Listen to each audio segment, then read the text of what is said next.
What's up, good people? In this video I'm going to show you how to add a new page admin to your Facebook page. Okay, let's get started right into it.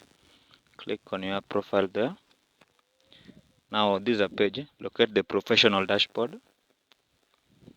The next thing you do, just allow it to load and everything. Now scroll down until you see this place of page access. Just click on it.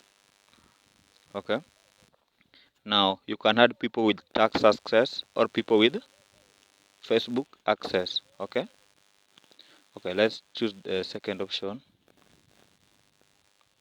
Any action you take as this page may be visible to anyone else who manages it. Okay, now just click on next. Now search the name of the person you want to be your new page admin. Okay, for instance, let me search for a friend of mine here.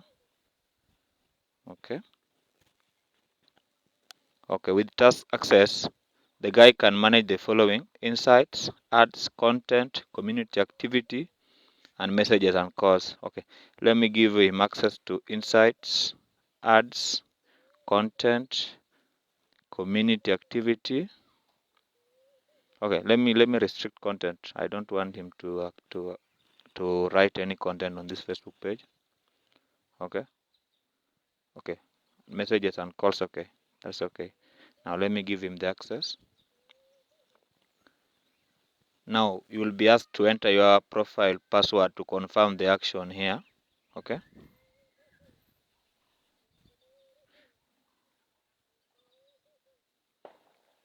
I'll have to change this password after this, but I'll also blur the password so that you cannot see my password. Okay, confirm. Now I have invited him. The invitation expires in 31 days, so he must accept my invitation in order to be my new page admin. Thank you guys. Let's meet in the next video.